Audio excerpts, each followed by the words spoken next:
Oi, vamos dar continuidade à nossa aula sobre semântica, agora com as palavras parônimas. Antes de definirmos o que são palavras parônimas, vamos ler o seguinte texto. Banhistas enfrentam longas filas na volta da praia para casa. Os cariocas que foram à praia de Ipanema e Copacabana de ônibus neste domingo enfrentam longas filas na volta para casa.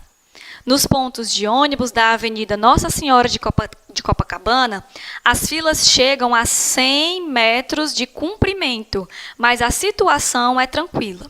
Vamos parar por aí para a gente poder analisar. As filas chegam a 100 metros de comprimento, mas a situação é tranquila. Bom, a gente viu essa frase no texto. Vamos analisar a palavra cumprimento e ver o seu significado. Cumprimento, ação ou efeito de cumprir, de executar, de realizar algo. Execução completa de algo, cumprimento de sentença. Ação de realizar algo determinado, cumprimento de tarefas. Saudação cortês, geralmente no plural, meus cumprimentos.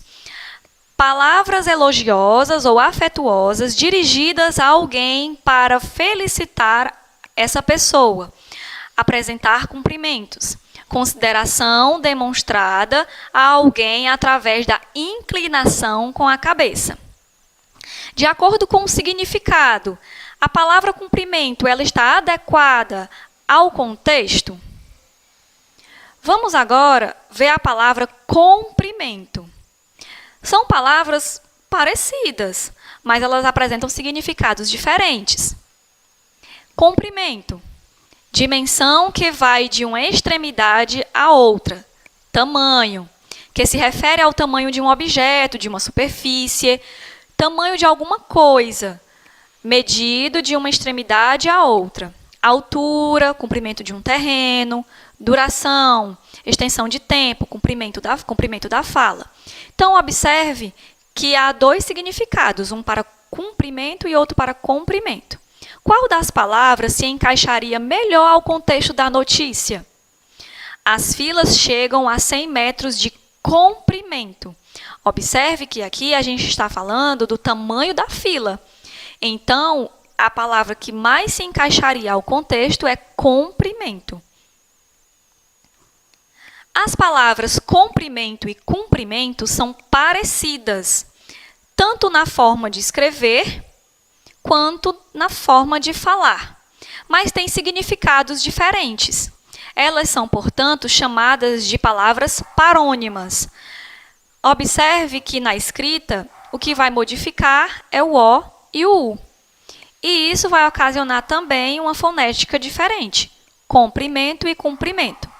Elas são, portanto, parecidas, mas têm significados totalmente diferentes, como a gente pôde ver. Portanto, palavras parônimas são palavras que apresentam significados diferentes, embora sejam parecidas na escrita ou na pronúncia. Vejamos mais um exemplo. Descrição e discrição. A vítima fez uma descrição exata do criminoso, mas a polícia agiu com discrição para capturá-lo. Mais uma vez, temos duas palavras que se assemelham na escrita e na pronúncia, mas que apresentam significados diferentes. A moça fez uma descrição, ela detalhou o criminoso. E a polícia agiu com discrição, de forma discreta. Vamos ver o significado. Descrição, ato de descrever, expor, contar.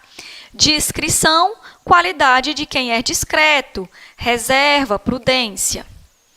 Mais alguns exemplos. Peão e peão.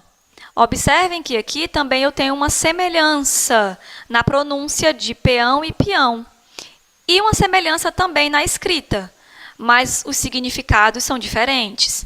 Peão, domador de cavalos, enquanto que peão, tipo de brinquedo em forma de pera que faz movimentos giratórios. Temos também flagrante e fragrante. Sim, existe a palavra flagrante.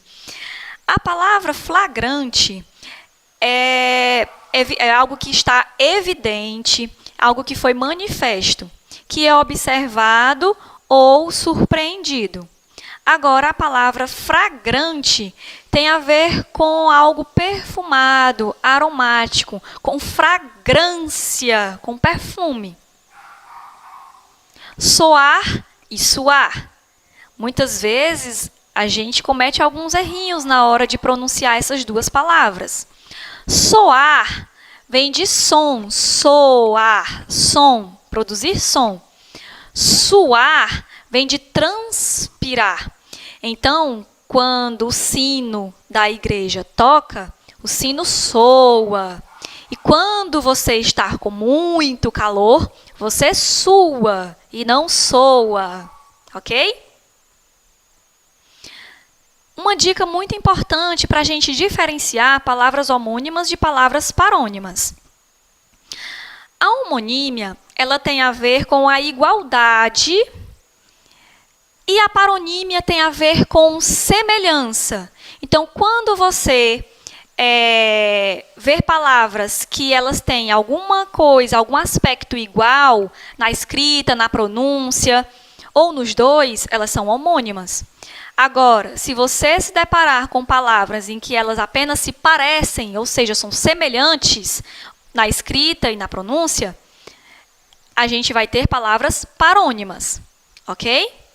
Agora é momento de praticar tudo que nós aprendemos sobre palavras homônimas e palavras parônimas. Vai uma atividade para que vocês escrevam no caderno e pratiquem o que vocês aprenderam para saber se vocês conseguiram compreender direitinho o conteúdo. Primeira questão. Classifique as palavras destacadas nas frases a seguir em homônimas. Aí você vai ter que classificar se elas são homônimas homófonas, homógrafas ou perfeitas, e se elas são parônimas.